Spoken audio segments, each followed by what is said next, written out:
Sound clear है।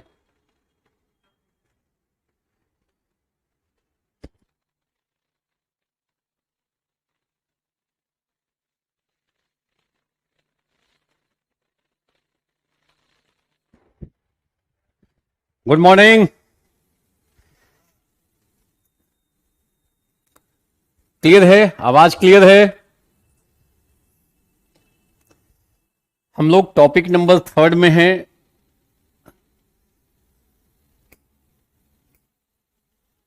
ध्यान रखेंगे। देखो, टॉपिक नंबर 3 में अभी हम लोगों ने यहां तक कर लिया है, सत्यनिष्ठा की विवेचना कर ली है, भेदभाव रहितता तक हम लोग कंप्लीट कर चुके हैं। भेदभाव रहितता। आज हम लोग गैर तरफदारी, निष्पक्षता और सार्वजनिक सेवा के प्रति समर्पण भाव, इन 3 शब्दों को देखने जा रहे हैं। We have already completed foundational values of civil services, meaning of foundational values of civil services, and we have also completed integrity. And we have completed this particular part. Objectivity we have completed, you must be aware. हमने वस्तुनिष्ठता देखी है। हिंदी अनुवाद थोड़ा उल्टा पुल्टा है, हिंदी अनुवाद अलग अलग है, ध्यान रखना। अंग्रेजी के शब्द को जो इंग्लिश में दिया गया है उसी शब्द को लेकर आगे बढ़ना है। तो हम लोगों ने ऑब्जेक्टिविटी देख ली है, हम लोगों ने इंटीग्रिटी देख ली है। अभी हम लोग इम्पार्शियलिटी देखने जा रहे हैं, नॉन पार्टिजनशिप देखने जा रहे हैं। हिंदी अनुवाद को पढ़ने के बाद कठिनाई पैदा किसी को हो सकती है, हिंदी के बॉन्ड होंगे उनको भी दिक्कत हो सकती है। तो आप सब लोग आदत डाल लो अंग्रेजी के शब्द को पढ़ने का। क्वेश्चन पेपर को जो क्वेश्चंस आता है उसको अंग्रेजी में पढ़ो, हिंदी भी देख लो, बट केवल हिंदी पढ़ के लिखोगे हिंदी में प्रश्न को तो हो सकता है आपका डायरेक्शन गलत हो जाए, डायरेक्शन ही गलत हो जाए।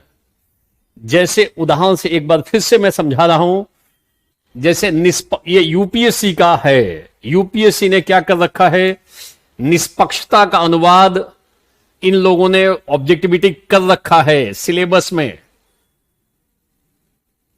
ऑब्जेक्टिविटी का अनुवाद निष्पक्षता किया गया है यूपीएससी के सिलेबस में, और इम्पार्शियलिटी का अनुवाद किया हुआ है भेदभाव रहितता। और सवाल को देख लो आप एक बार, कल भी मैं पहले बता चुका हूं। देखो, यहां पूछा गया निष्पक्षता, अनुवाद किया गया इम्पार्शियलिटी। ध्यान रखना, एक जगह पे निष्पक्षता ऑब्जेक्टिविटी का हिंदी अनुवाद है, सिलेबस बता रहा है ऑब्जेक्टिविटी का अनुवाद निष्पक्षता है, और यहां पर इम्पार्शियलिटी का अनुवाद निष्पक्षता। कितना ब्लंडर हो जाएगा आप ये बताओ। ऑब्जेक्टिविटी का अनुवाद निष्पक्षता है, बोलो, और इम्पार्शियलिटी का अनुवाद भेदभाव रहितता है। जबकि यहां पे जो सवाल पूछा गया, इम्पार्शियलिटी अंग्रेजी में लिखा गया और हिंदी में लिखा गया है निष्पक्षता।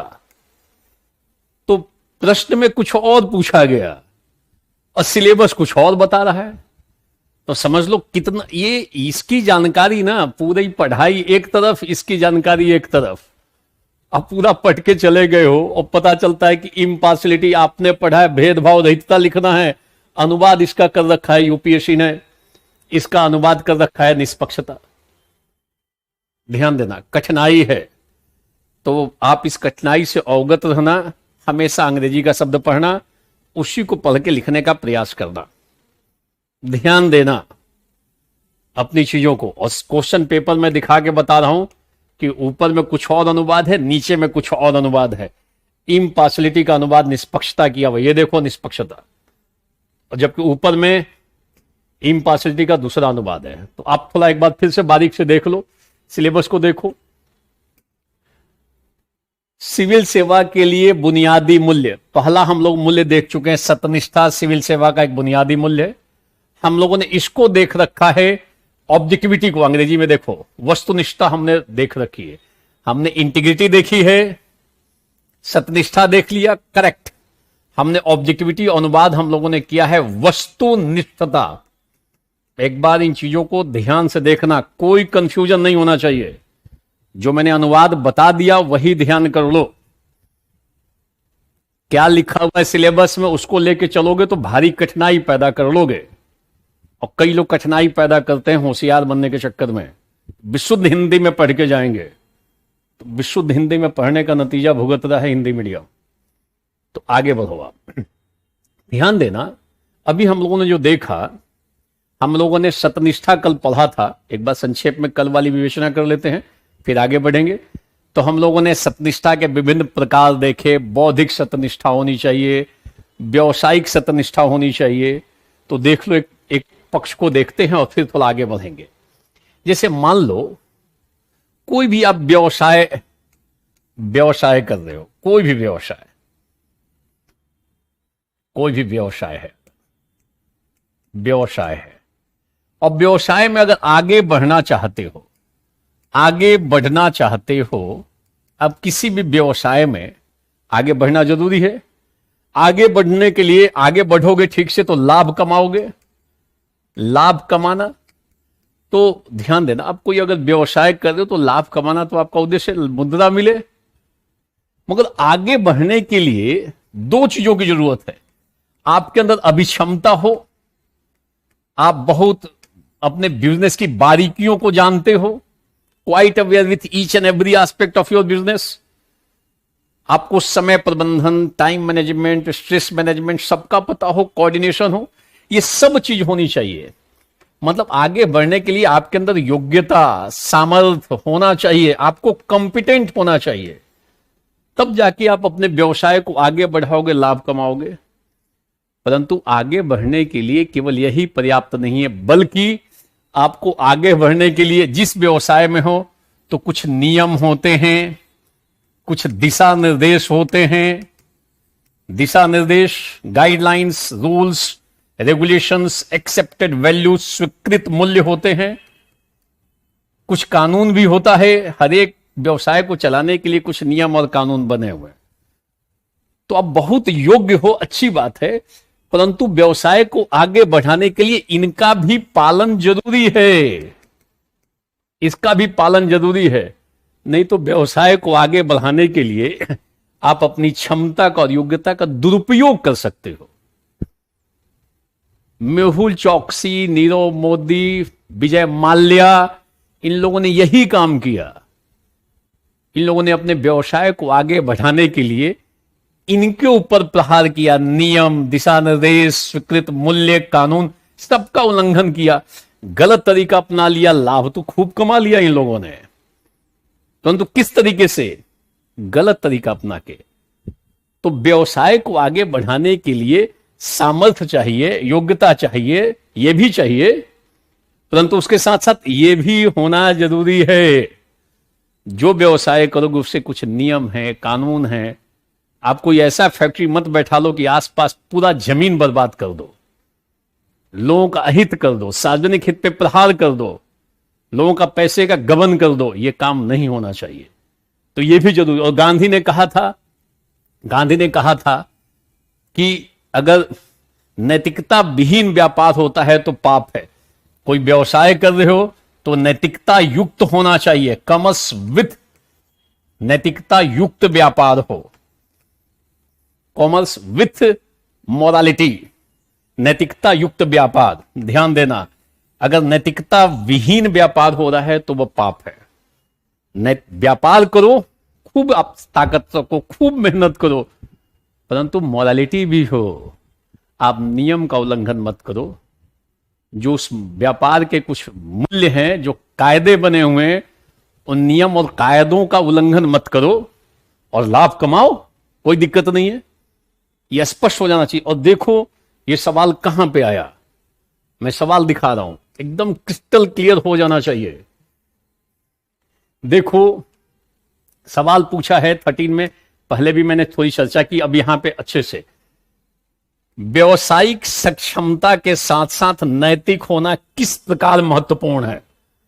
व्यवसाय, in what way it is important to be ethical along with being professionally competent. यहां मैं बड़ा कर रहा हूं। सवाल का दूसरा पार्ट देखना सारे लोग। सेकेंड पार्ट देखो, व्यवसायिक सक्षमता के साथ नैतिक होना किस प्रकार आवश्यक है? आप व्यवसाय में सक्षम रहो, परंतु अभी हम लोगों ने कल देखा था प्रोफेशनल इंटीग्रिटी होनी चाहिए, व्यावसायिक सत्यनिष्ठा। आप जिस व्यवसाय में हो उसमें इंटीग्रिटी होनी चाहिए। ऐसा नहीं है कि नियम कानून मूल्य सबकी धज्जी उड़ा के रख लो और व्यापार को खूब आगे बढ़ा लो, ठीक नहीं है। व्यावसायिक सक्षमता के साथ साथ नैतिक होना आवश्यक है। नैतिक होने का मतलब क्या है? यहां पर आप नियम के अनुसार काम करो, व्यवसाय करो, जो गाइडलाइन है उनके अनुसार व्यवसाय करो, जो एक्सेप्टेड वैल्यूज और नॉर्म्स हैं, मानक है, उनके अनुसार व्यवसाय करो। गलत तरीका मत अपना लो। गलत तरीका अपनाओगे सार्वजनिक हित पे प्रहार होगा, जनहित पे प्रहार होगा, राष्ट्र की छवि बिगड़ेगी। ये ध्यान रखना तो जरूरी है। गांधी भी कहते हैं नैतिकता युक्त व्यापार होना चाहिए। और एग्जाम्पल देना हो तो सत्यम कंप्यूटर घोटाला एक्सीलेंट एग्जाम्पल है, परफेक्ट उत्तर हो जाएगा। व्यवसायिक सक्षमता के साथ नैतिक होना जरूरी है। अगर नहीं हो, सक्षम है, अनैतिक है, कठिनाई पैदा हो जाएगी। सो केवल प्रोफेशनली कंपिटेंट होना ही सफिशिएंट नहीं है, बल्कि you have to follow moral rules, regulations, guidelines, accepted values and norms. तो ये सारी चीजें भी जरूरी है। तो ये पार्ट का उत्तर हो गया, ध्यान देना आप। ये सेकंड पार्ट, और इसमें लिखते वक्त आपको व्यावसायिक सक्षमता के साथ साथ बताओगे व्यावसायिक सत्यनिष्ठा भी होनी चाहिए, प्रोफेशनल इंटीग्रिटी होनी चाहिए, नहीं तो करप्शन हो जाएगा। रफ लिख लेना, यही उत्तर है, ये उत्तर लिख दो, जानदार उत्तर हो जाएगा।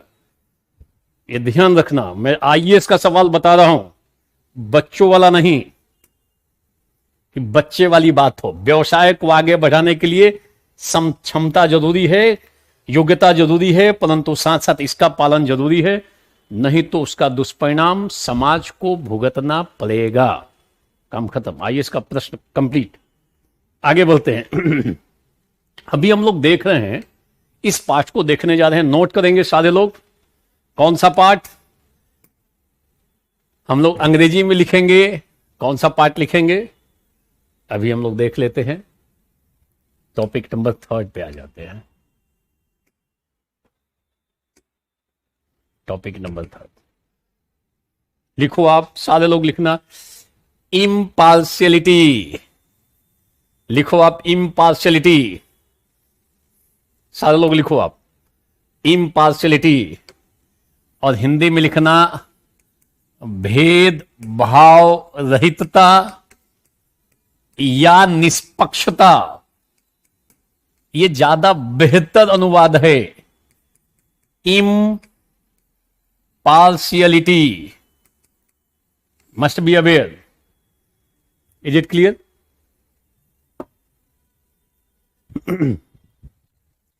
नोट करोगे, हेडिंग ले लो, और जब ऐसे जैसे ये सिलेबस में तो इसको एक ऐसे डाल दो, ब्लॉक में डाल दो। भेदभाव रहितता या निष्पक्षता। अंग्रेजी में लिखोगे, क्या लिखोगे? इम्पार्शियलिटी। ज्यादा बेहतर अनुवाद है, सटीक अनुवाद है। वहां पे अनुवाद कुछ और किया हुआ है, आप इस अनुवाद को फॉलो करो। इट शुड बी क्लियर, रख दो आप। Okay, clear? सारे लोग बोल लो, इज इट क्लियर?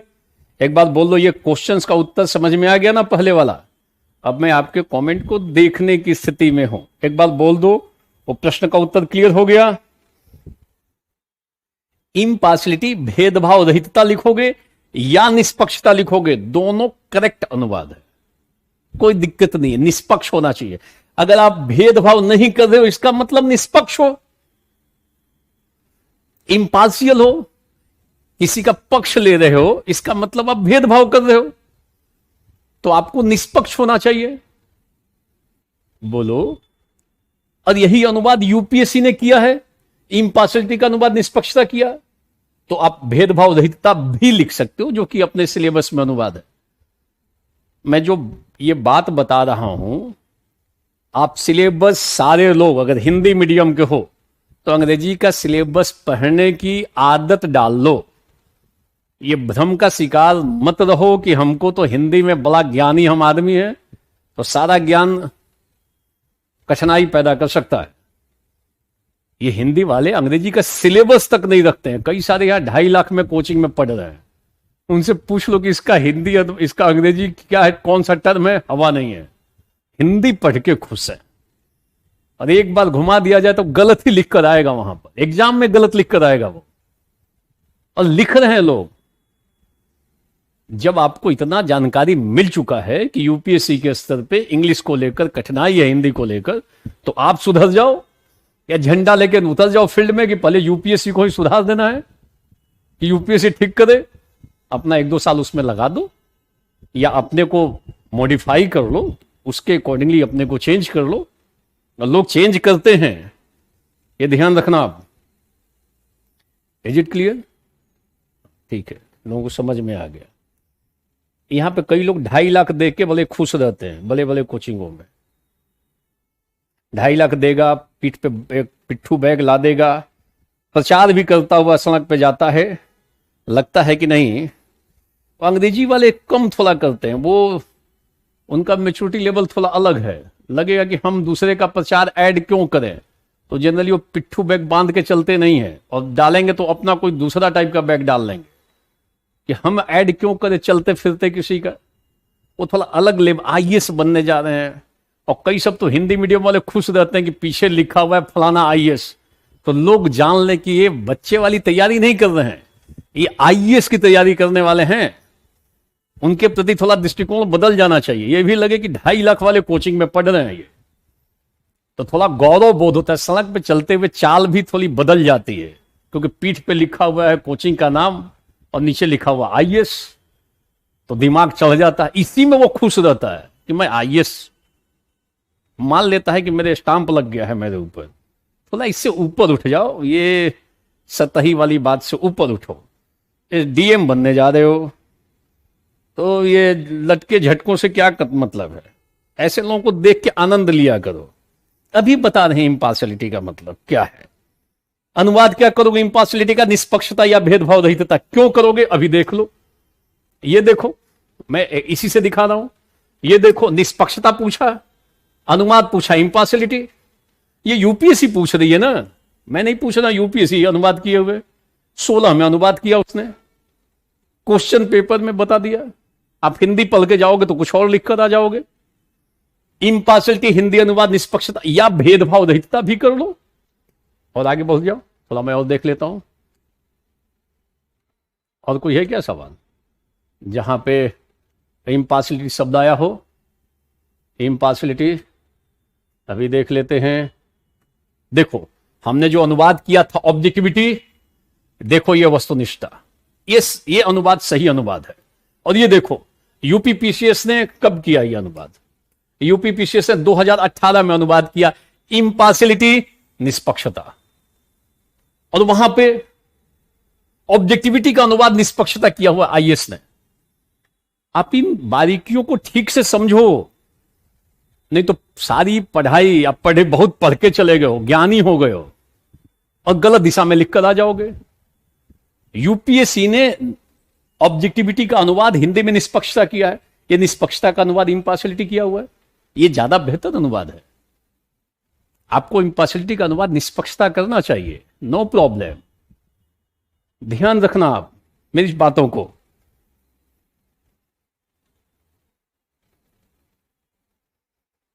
अब किसको बोलने से बफरिंग हो रहा है? अभी ये बोलो, हमारे साइड से तो ठीक है। मोबाइल रख लो। बफरिंग हो रही है क्या? बफरिंग हो रही है? Is it clear? सारे लोग बोलो पहले, क्लियर है? कुछ लोग बता रहे हैं बफरिंग हो रही है। Is it clear? पहले बोल लो सारे लोग, इज इट क्लियर? तो हम लोग अब आ जाएंगे उस पे। अभी ठीक है? हमारे साइड से तो ठीक है।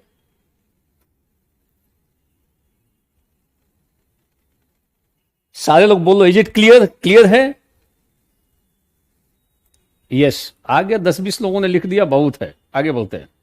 इतनी तेजी से यस लिखते हैं, गुड गुड, तो वेरी गुड। तो देखो, मैं जानबूझ के बता रहा हूं, ये गलतियां कई लोग करते हैं और मेन से देकर आने के बाद अफसोस करते हैं कि काश मैंने अंग्रेजी शब्द देखा था तो मैं गलत नहीं लिखता। आप अपने लाइफ को प्रयोगशाला मत बनाओ, सतर्क रहो कहां कहां गलती होती है। उन गलतियों को एक जगह नोट करके रखो कि हमको ये गलती नहीं करनी है, तो फिर तो पहला अटेम्प्ट आखिरी अटेम्प्ट, और नहीं तो पंचवर्षीय कार्यक्रम बनने में लेट ज्यादा देर नहीं लगती है यूपीएससी में। पंचवर्षीय, सप्तवर्षीय, फिर अनंत काल तक लोग लड़ते हुए यूपीएससी के फील्ड से बाहर निकल जाते हैं। अनंत काल तक, कई वर्षों तक लड़ते हैं। प्रयास करो एक साल में। इसके लिए जरूरी है उन संभावित गलतियों से सतर्क हो जाना, आवश्यक है आपके लिए। आगे बढ़ते हैं। मैंने दिखाया कि देखो, अनुवाद इम्पार्शियलिटी का निष्पक्षता कर रहा है, और यूपीएससी ने सिलेबस में अनुवाद ऑब्जेक्टिविटी का निष्पक्षता कर रखा है। ठीक नहीं है अनुवाद यूपीएससी के द्वारा किया गया। तो आगे बढ़ते हैं। देखो, अगर पूछे इम्पार्शियलिटी क्या है, निष्पक्षता क्या है, निष्पक्षता क्या है, what do mean bye impartiality, तो पहला लाइन ये बताओगे, निष्पक्षता सिविल सेवा का एक महत्वपूर्ण बुनियादी मूल्य है। ये तो सिलेबस बता रहा है। It is an important foundational values of for civil services. Civil सेवा का एक बुनियादी मूल्य सत्यनिष्ठा है, वस्तुनिष्ठता है, यह भी एक बुनियादी मूल्य है। निष्पक्षता क्या है? ये निष्पक्षता या भेदभाव रहितता, आईएएस में अनुवाद किया हुआ है भेदभाव रहितता। ये क्या है कि एक सिविल सेवक को, मान लो कोई सिविल सेवक है, कोई अधिकारी है, इसको, सिविल सेवक को जाति के आधार पर, धर्म के आधार पर, भाषा के आधार पर, प्रांत के आधार पर, जन्म स्थान के आधार पर, ऑन बर्थ प्लेस, संपत्ति के आधार पर, लिंग के आधार पर आम जनता के साथ भेदभाव नहीं करना चाहिए। इट इज कॉल्ड भेदभाव रहितता, निष्पक्षता। एक प्रशासनिक अधिकारी को आम जनता के साथ किसी प्रकार का भेदभाव नहीं करना चाहिए। कई अधिकारी अपनी जाति वाले को सपोर्ट कर देते हैं, अपनी भाषा बोलने वाला होगा ना, गलती भी किया हो उसी को सपोर्ट कर देगा। भाषा, अपनी भाषा के आधार पे भेदभाव होता है। कई बार रिलीजन के नाम पे भेदभाव हो जाता है, लगता है अपने रिलीजन वाला इसको सपोर्ट करते हैं। कई बार प्रांत के आधार पर, मतलब दोनों एक ही प्रांत से बिलोंग करते हैं, एक ही गांव से, एक ही शहर से, उसको सपोर्ट कर देगा कि नहीं ये तो मेरे गांव का ही है, गलती किया है फिर भी सपोर्ट। निष्पक्ष नहीं रहेगा, पक्षपात करने लगेगा। तो एक सिविल सेवक को जाति, धर्म, भाषा, प्रांत, जन्म स्थान, संपत्ति, लिंग, कई बार प्रशासनिक अधिकारी खूब शहर का सबसे धनी मानी आ गया, धनी वाला धन्ना सेठ, तो उसको ऑफर कर देगा कुर्सी को। उनको कहेंगे आप चाय पीजिए, बिस्किट खाइए, समोसा खाइए। और कोई गरीब आ गया, वो किनारे बाहर बैठा हुआ है। कई बार ऐसा होता है, यानी संपत्ति के आधार पर भेदभाव हो रहा है। ये ठीक नहीं है। इसका मतलब आप पक्षपात कर रहे हो कुछ कुछ। आपको निष्पक्ष आचरण करना चाहिए। एक सिविल सेवक को जाति, धर्म, भाषा, प्रांत, जन्म स्थान, संपत्ति, लिंग, on the basis of caste, creed, language, province, birth place, wealth and gender, किसी प्रकार का डिस्क्रिमिनेशन नहीं करना चाहिए, भेदभाव नहीं करना। कितनी आसानी से लिख सकते हो।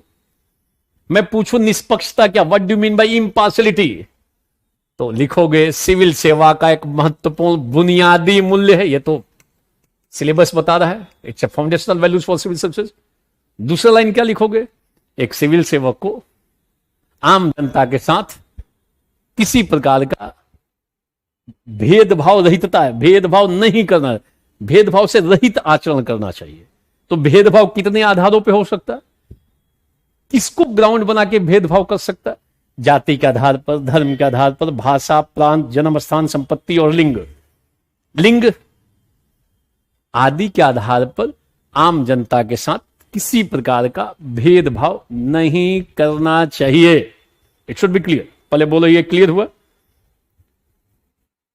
आर्टिकल लिखते रहोगे, फिर आप देखो वो सब जो आर्टिकल है 15 है और जो आर्टिकल्स हैं ये समता का अधिकार है 14 में है, तो आर्टिकल तो आप सपोर्ट में लिखोगे ना, पहले उसको सपोर्ट लाओगे कि भारतीय संविधान का ये पर्टिकुलर आर्टिकल इस चीज को सपोर्ट करता है।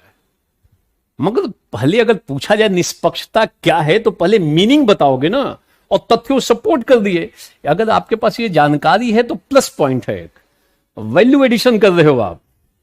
बट निष्पक्षता क्या है तो आर्टिकल 15 लिखोगे क्या? 15 को सपोर्ट में लेते आओ, पहले क्या है स्पष्ट बता दो और फिर बोलो कि इसमें भारतीय संविधान की इस आर्टिकल में इस तथ्य का समर्थन किया गया है।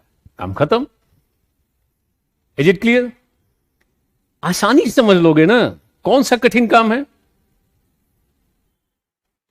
सारे लोग बोलो इज इट क्लियर?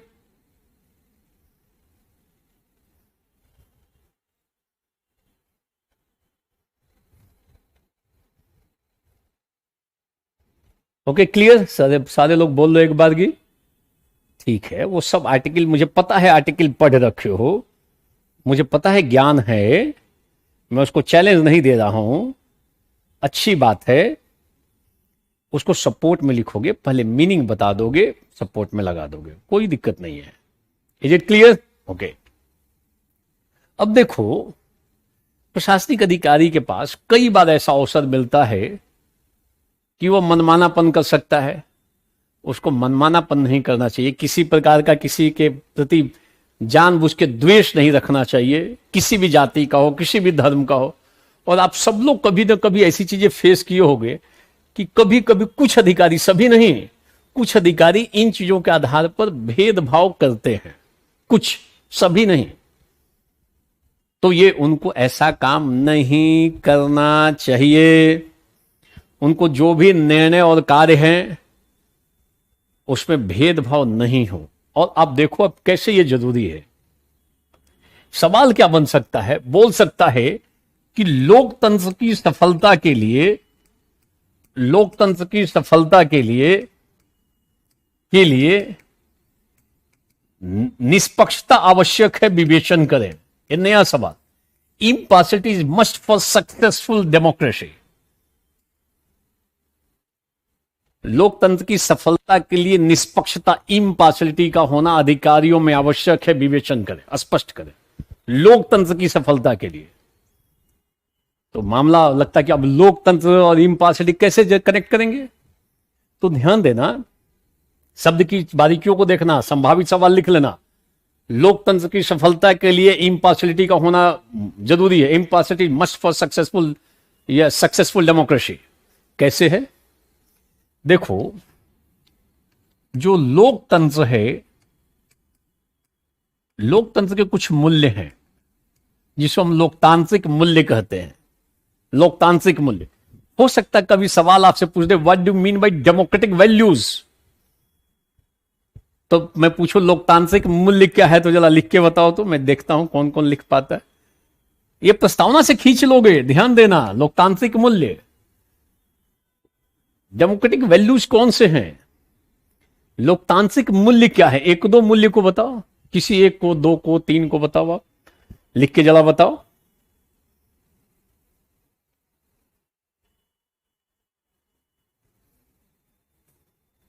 ठीक है, बताओ। आर्टिकल मत बताओ, हमें लोकतांत्रिक मूल्य बताओ सीधे सीधे। ठीक है, समानता, वेरी गुड। ठीक है, न्याय, बहुत लोग अच्छे ठीक लिख रहे हैं। ठीक है, इक्वलिटी, लिबर्टी, वेरी गुड, अच्छा लिख रहे हो। समाजवाद भी है, ओके, वेरी गुड। तो ये एक ऐसा शब्द है लोकतांत्रिक मूल्य जो हर एक वर्ष लिख रहे हो। प्रत्येक वर्ष कहीं ना कहीं दो चार लाइन लिख दो। प्रत्येक वर्ष लिखना है कौन से शब्द को? लोकतांत्रिक मूल्य को। एक पैराग्राफ कहीं बना दो, मतलब एक से अधिक जगह लिखने का प्रयास कर रहे हो। कोई निबंध ऐसा नहीं हो सकता है जिसमें लोकतांत्रिक मूल्य ना लिखना पड़े। घुमा फिरा के लिख दो, बहुत अच्छी अच्छी बातें। समानता, स्वतंत्रता, न्याय, इक्वलिटी, लिबर्टी, जस्टिस, बंधुत्व, पंथ निरपेक्षता, ये सारी चीजें हैं, सेकुलरिज्म आदि, ये सब लोकतांत्रिक मूल्य हैं। स्वतंत्रता, समानता, न्याय, बंधुत्व, मैं पढ़ के बता रहा हूं तो ये मत लिखना कि अक्षर समझ में नहीं आता है। हमारे बोलने से भी तो लिख सकते हो कि एक एक देख देख के लिखना है। समानता, स्वतंत्रता, न्याय, बंधुत्व आदि लोकतांत्रिक मूल्य हैं, यानी लोकतंत्र में ये होना चाहिए। अगर लोकतंत्र में ऐसे मूल्य नहीं तो लोकतंत्र नहीं है। हम कई बार कहते हैं कि पार्टियों में लोकतंत्र होना चाहिए। लोकतंत्र एक जीवन पद्धति है, केवल शासन प्रणाली नहीं है। कई बार आता है कि लोकतंत्र एक जीवन पद्धति है, ये केवल शासन प्रणाली नहीं है, it's a way of life. तो आपके जीवन में भी स्वतंत्रता की बात होनी चाहिए, न्याय होना चाहिए, समानता होनी चाहिए, बंधुत्व होना चाहिए, परिवार में भी होना चाहिए। अच्छा, पॉलिटिकल पार्टी में होना चाहिए कि नहीं होना चाहिए? बिल्कुल होना चाहिए। राजनीतिक दलों में भी समानता की बात होनी चाहिए, स्वतंत्रता, न्याय, बंधुत्व। बट है क्या वास्तव में? विभिन्न पार्टियों में कोई एक व्यक्ति टॉप लेवल बैठा हुआ और पूरी तरीके से अपने अकॉर्डिंगली पूरी पार्टी को संचालित करता है। इक्वलिटी, लिबर्टी, जस्टिस ये बाहर में बोलने के लिए रहता है, मतलब पार्टी के भीतर डिक्टेटरशिप है। एक आवाज उठेगी, मामला उनको पार्टी से बाहर। बोलो, समानता, स्वतंत्रता, न्याय, ये सब की बातें बाहर में एक ढांचा आवरण बनता है। ये घर के भीतर भी लोकतंत्र नहीं है कि सबको समान रूप से देखा जाए। ध्यान रखना, पैसे से ज्यादा कोई संपन्न है घर में, उसी का ज्यादा आदर सम्मान हो जाएगा। तो लोकतंत्र तब सफल होगा जब ये चीजें हों, और ये चीजें तब होंगी, ये सारी चीजें, जब समाज में भेदभाव नहीं हो। भेदभाव रहितता होनी चाहिए, यानी प्रशासनिक अधिकारी निष्पक्ष आचरण करे, निष्पक्षता हो प्रशासनिक अधिकारी के आचरण में। अगर प्रशासनिक अधिकारी जाति, धर्म, लिंग के आधार पर भेदभाव करेगा तो अन्याय होगा, लोगों की स्वतंत्रता पे प्रहार होगा, समानता टूटेगी, बंधुत्व का भाव टूटेगा। तो ये बचाने के लिए जरूरी है कि प्रशासनिक अधिकारी में निष्पक्षता हो। अगर ये चीजें हैं तो ये चीजें बनेंगी समाज में, ये चीजें बनेंगी, इसका मतलब लोकतांत्रिक मूल्य सुरक्षित है, इसका मतलब लोकतंत्र सफल हो सकता है। लोकतांत्रिक मूल्यों की सफलता के लिए प्रशासनिक अधिकारियों में निष्पक्षता का होना आवश्यक है। ध्यान देना बात को। मान लो सरकार ने कोई नीति बनाई गरीबों के लिए, बिलो पॉवर्टी लाइन, कि इनको थोड़ा ऊपर उठाएं, इनके साथ न्याय करें, बंधुत्व का भाव रखें, और आपको गरीबों के प्रति बड़ी घृणा हो, और वो दूसरी जाति का हो, गरीब हो, दूसरी जाति का हो, और आपके अंदर ये मूल्य नहीं हो निष्पक्षता वाला, आप भेदभाव करने वाले आदमी हो, लगे कि ये तो इसका लाभ ये दूसरी जाति के गरीबों को मिलेगा, तो आप करोगे भेदभाव करोगे। सरकार चाह रही है कि समानता, स्वतंत्रता, न्याय बढ़े, और आपने उसमें अड़ंगा लगा दिया, तो लोकतंत्र कहा जाएगा, लोकतंत्र बहुत सफल नहीं है। लोकतंत्र की सफलता के लिए प्रशासनिक अधिकारियों में निष्पक्षता का होना आवश्यक है, तभी तो वो सरकार की नीति और योजनाओं का ठीक से क्रियान्वयन करेगा, जनहित में क्रियान्वयन करेगा, और जाति धर्म का ख्याल नहीं रखेगा, सबके हित में काम करेगा। इसके लिए जरूरी है कि उसके भीतर निष्पक्षता का गुण हो, इन मूल्य से युक्त हो वो। ध्यान देना आप। Is it clear? बिल्कुल। अब मान लो लोकतांत्रिक मूल्य है, अब मैंने कहा प्रत्येक वर्ष लिखना। अगर आप मान लो सोशल जस्टिस पढ़ रहे हो, कोई सामाजिक समस्या पढ़ रहे हो, मान लो बाल भ्रूण हत्या है, समाज में गरीबी है, बेरोजगारी है, दुनिया मन की समस्याएं हैं समाज में, सिलेबस पे पढ़ना है सामाजिक समस्या, सोशल इश्यूज पढ़ना है सिलेबस में, अपने आईएएस के सिलेबस में है।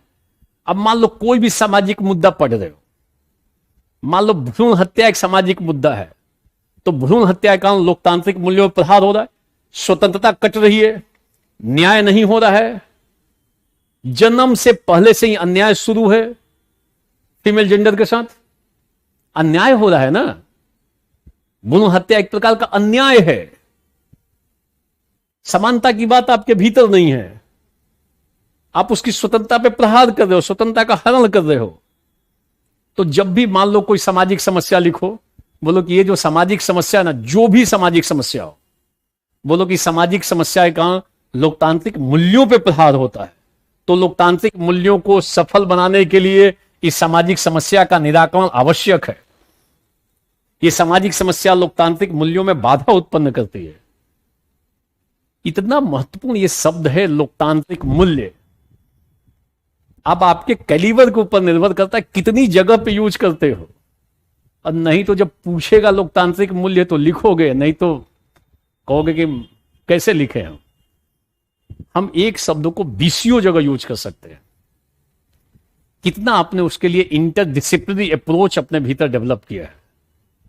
हर एक पेपर का संबंध दूसरे पेपर से है, डिपेंड करता है आप कैसे उसको कोरिलेट करते हो। ये आपको डेवलप करना पड़ेगा ये स्किल।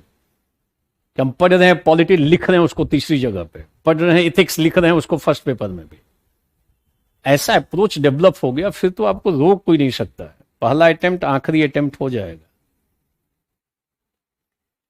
हम तो अंतरजातीय विवाह करेंगे, लिख रहा है हम तो अंतरजातीय विवाह करेंगे। Very good. अगर नहीं बनोगे आईएएस ना तो वो भी मुश्किल हो जाएगा। अंतरजातीय विवाह करेंगे, इसको फुल कॉन्फिडेंस है। ध्यान रखो, इसको अभी से मैं पढ़ा रहा हूं कुछ, ये विवाह के बारे में सोच रहा है। कितना स्मार्ट आदमी है, इसको कल्पना कर रहा होगा। अभी पढ़ाई खत्म होगी फिर सोचेगा कि मैं इंटर कास्ट मैरिज करेंगे। समाज में समानता बढ़ाने का एक उपाय यह भी है कि जो जाति भेद को दूर करने का एक उपाय यह भी है इंटर कास्ट मैरिज। तो मैं पढ़ा रहा हूं लोकतांत्रिक मूल्य और इसके मन में गुलगप्पे, वो क्या बोल रहे हैं, लड्डू फूट रहे हैं कि मैं ऐसा विवाह करूंगा। तो इसको पढ़ाई पे ध्यान थोड़ी होगा, इसको बैठे बैठे दिमाग जा रहा होगा कि विवाह हम करेंगे, या किसी विवाह पार्टी में शामिल होकर आया होगा, या 10 मिनट पहले किसी का विवाह का बर्थडे देख रहा होगा। तो मैं पढ़ा रहा हूं आईएएस की तैयारी, ये विवाह की तैयारी करने में लगा हुआ है, आनंद ले रहा है अलग दिशा में। पिताजी से पूछ लेना कि बेटा इंटर कास्ट मैरिज करना है, ध्यान रखना। और थोड़ा समाज से भी सतर्क रहना। आज भी कई जगहों का समाज बड़ा ही जटिल है। तो ये कुवत तभी पैदा हो सकती है जब अधिकारी बन जाओ, और अदरवाइज जब कोई रहेगा ही नहीं तो मजबूरी में कुछ भी करोगे। कितना इसका तेज दिमाग है। इंटर कास्ट मैरिज करेगा, वो भी एक उपाय है जाति भेद को दूर करने का। अंबेडकर साहब ने भी बोला है इंटर कास्ट मैरिज। अब एक स्तर के बाद ये सब, गांव में भेदभाव ज्यादा है जाति के भेद पे, शहर में थोड़ा ही है। शहर में छद्म रूप में है, स्पष्ट रूप से नहीं है। पहले फोकस करो यहां पे। मैं पूछूं, लोकतंत्र की सफलता के लिए निष्पक्षता आवश्यक है, तो बोलोगे लोकतंत्र की सफलता के लिए इन मूल्यों का होना आवश्यक है। समानता हो, स्वतंत्रता हो, न्याय हो, बंधुत्व हो। इसकी प्राप्ति तभी हो सकती है जब प्रशासनिक अधिकारी अपना आचरण निष्पक्ष रूप से करे। निष्पक्ष का मतलब जाति, धर्म, लिंग आदि के आधार पर आम जनता के साथ भेदभाव नहीं करेगा। तो फिर इसको साकारित करना आसान हो जाएगा, लोकतंत्र सफल हो जाएगा। हो गया उत्तर। अब प्रशासनिक अधिकारी भेदभाव करने पे तुले हो तो कठिनाई तो हो ही जाएगी। फ्रीडम भी लिख लोगे, कोई दिक्कत नहीं है, नो डाउट, नो प्रॉब्लम।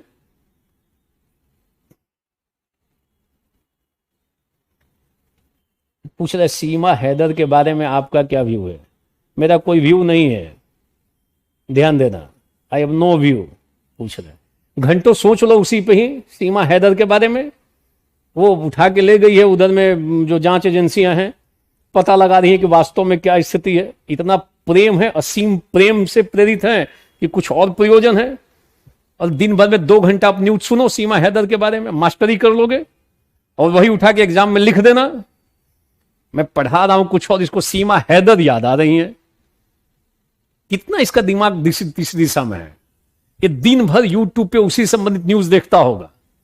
अरे बेटा, ये न्यूज देखोगे जिंदगी में कहां लिखोगे ये बताओ। कहां लिखोगे? घंटों आप सोच लो, फालतू में दिमाग में कूड़ा करकट भर लो, कहां लिखोगे? आईएएस की तैयारी कर रहे हो ना, तो व्यस्त की चीजों को घुसने मत दो ना।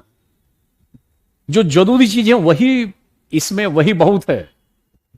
बकवास की चीजें लोग भर के घूम रहे हैं, कुआं टाइप की चीजें डाल देते हैं, वही दिमाग में दिन भर घूमता रहता है, निगेटिव टाइप का। उसका 1% लाभ नहीं। पीटी में सवाल पूछेगा क्या कि पाकिस्तान से कौन आ गया था? 4 विकल्प, 1 2 3 4, उसमें सीमा हैदर आप टिक मार देना, फिर आप ही सही हो गया, आप ही का आईएएस में होगा सिलेक्शन।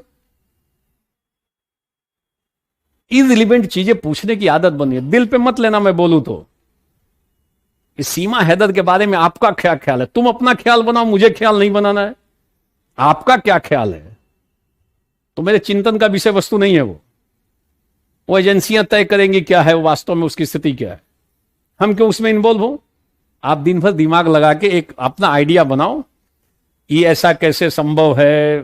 दिन भर प्लस माइनस घंटों गप लगा लो, 2 घंटा डिस्कशन कर लेना, बैठ के 3-4 लोगों के साथ मास्टरी कर लेना, इसी में पीएचडी कर लो, फिर रास्ता अपने आप बदल जाएगा। आईएएस छोड़ के किसी और तैयारी में लग जाओगे, समाज सुधारक बन जाओगे। आगे बोलते हैं, बोलो इज इट क्लियर? अब मेरा ख्याल पूछ रहा है, ठीक है आगे बोलते हैं। आगे बढ़े तो समझ में आ जाए कि भेदभाव रहितता आवश्यक है, निष्पक्षता आवश्यक है। अगर प्रशासनिक अधिकारी भेदभाव करेगा तो कठिनाई आएगी। देखो, अगर प्रशासनिक अधिकारी में निष्पक्षता अगर नहीं हो तो भाई भतीजावाद बढ़ेगा। भाई भतीजावाद, भाई भतीजावाद, आज कई बार भाई भतीजावाद की स्थिति दिखाई देती है। अधिकारी अपने रिश्तेदारों को, अपने सगे संबंधियों को आगे बढ़ाने में लगा रहता है। तो उनको निष्पक्षता होनी चाहिए, जाति के, धर्म के आधार पर किसी प्रकार का भेदभाव नहीं करना चाहिए। उसे अपने हित के स्थान पर सार्वजनिक हित को वरीयता देना चाहिए। ये सारी बातें हैं। उसको इंडिविजुअल इंटरेस्ट के स्थान पर, in place of individual interest, support promote public interest. Otherwise nepotism बढ़ेगा। नेपोटिज्म को काउंटर करोगे इंपार्शियलिटी के माध्यम से। भाई भतीजावाद, ध्यान देना। Is it clear?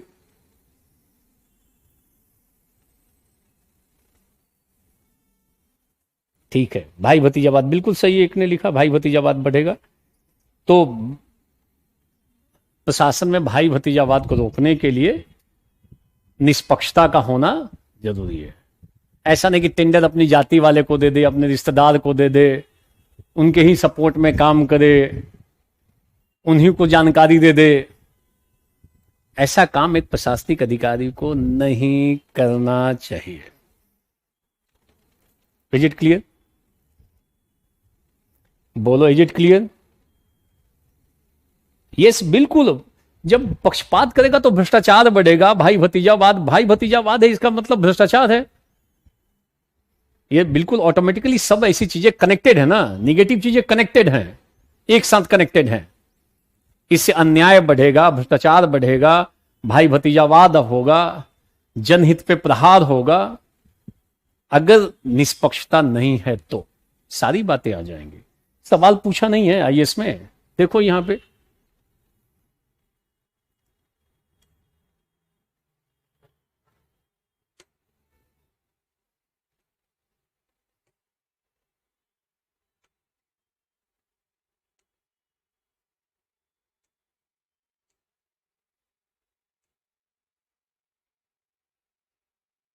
ये तो संभावित प्रश्न हो गए।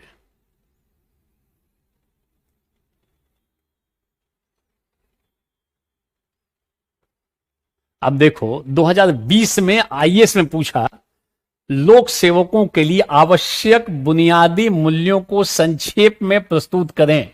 12 नंबर का सवाल मिल गया यूपी पीसीएस में। सिलेबस बिल्कुल सेम है, कितनी आसानी से लिख सकते हो। लोक सेवकों के लिए आवश्यक बुनियादी मूल्य, तो बुनियादी मूल्य वे मूल्य हैं जो लोक सेवकों के क्रियाकलापों के आधार हैं, गाइड करते हैं। कौन कौन से बुनियादी मूल्यों को संक्षेप में? तो ये पहला बुनियादी मूल्य सत्यनिष्ठा है, दूसरा बुनियादी मूल्य वस्तुनिष्ठता है, तीसरा निष्पक्षता है। सबके ब्रैकेट में इम्पार्शियलिटी लिख सकते हो, कोई दिक्कत नहीं है। बुनियादी मूल्यों को संक्षेप में थोड़ा थोड़ा प्रस्तुत कर दो, 3 लाइन सत्यनिष्ठा, 3-4 लाइन ये, केवल चूंकि बुनियादी मूल्यों पूछ रहा है ना, एक तो कई लोग सत्यनिष्ठा ही डिटेल में लिख देंगे, अकेले इसी को उठाएंगे और इसी को पता लगे 20 लाइन लिख दिया। पूछ रहा है फाउंडेशनल वैल्यूज, बहुवचन, बहुवचन में बुनियादी मूल्यों, एक को नहीं पूछ रहा है। तो बताओ ये सारे बुनियादी मूल्य हैं। सत्यनिष्ठा बुनियादी मूल्य है, ईमानदारी बुनियादी मूल्य है, वस्तुनिष्ठता है, भेदभाव रहितता है, गैर तरफदारी है। लिख दोगे, नंबर ही नंबर है। लोग इसमें ऐसे सवालों में भी क्या करते हैं, किसी एक को उठा के लंबा खींच देगा, उसी पे मास्टरी। आपको कई मूल्यों को दिखाओ, कम से कम 7 को दिखाओ। 7 नोलन कमिटी रिपोर्ट ने दिखा, आप भी 7 को दिखा दो, सामने वाला खुश हो जाएगा, खुश। और खुश होगा तो नंबर ही नंबर है। ये कोई कठिन सवाल है? आप अपना नोट्स देखो, खूब उसमें लिखा हुआ नोलन कमिटी रिपोर्ट, रिपोर्ट की कुछ बातों को लिख दो, सटीक हो जाएगा। आईएएस का सवाल है।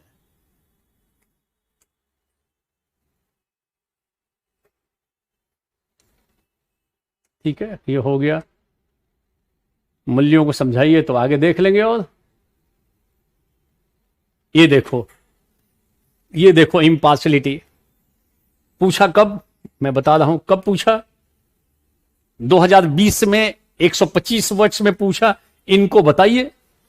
8 नंबर का पूछा 2020 में 125 वर्ड्स में, तो 100 इसमें लगभग 125 वर्ड्स में लिखना 8 नंबर का है ना, तो आप इसमें 60 शब्द लिखो, इसमें 60 शब्द लिख दो। तो निष्पक्षता अगर पूछ ले तो कैसे लिखोगे? सवाल है, ये यूपी पीसीएस का सवाल है, कई लोग एसडीएम बन गए, ये आईएएस में भी बन सकता है। तो बोलोगे निष्पक्षता सिविल सेवा का एक महत्वपूर्ण आधारभूत मूल्य है। It's an important foundational values for civil services. एक प्रशासनिक अधिकारी को जाति, धर्म, लिंग, संप्रदाय आदि के आधार पर आम जनता के साथ भेदभाव नहीं करना चाहिए। भाई भतीजावाद को रोकने में सहायक है, भ्रष्टाचार को रोकने में सहायक है, ये अगर है तो। और लोकतंत्र को सफल बनाने के लिए इसका होना आवश्यक है। लिख दोगे, फिर उसमें जता दो कि भारतीय संविधान की का जो आर्टिकल है 15 भी इस तथ्य का सपोर्ट करता, सपोर्ट में लगा दो आर्टिकल को भी। 60 शब्द तो लिखना है, 125 वर्ड्स में दोनों को लिखना है। कमिटमेंट अभी पढ़ा नहीं है, ये कंप्लीट हो गया। असंभव है, थोड़ा सा पढ़ोगे लिख लोगे। ये काम सारे पेपरों में करोगे ना, कॉन्फिडेंस आ जाएगा कि मैं बन सकता हूं। या जिस तक ये भाव पैदा नहीं होगा ना, तब तक लड़ने में बहुत मन नहीं करेगा। ये ताकत आनी चाहिए धीरे धीरे। लिख सकते हो सारे लोग? एक बात बोल लो। देख सकते हो लेक्सिकॉन, बट बहुत ज्यादा आपको उस पर जाने की कोई जरूरत नहीं है। हमारा प्रिंटेड नोट सपोर्ट में रखो, फिर मूव मत करो कहीं पे, पर्याप्त है। ठीक है, बिल्कुल सही। ऊपर में वसुंधरा यादव लिख रहे हैं, तो ठीक है, बिल्कुल सही। जो लिखे हो अच्छी बात है। बोलो ये हो गया, लिख लोगे?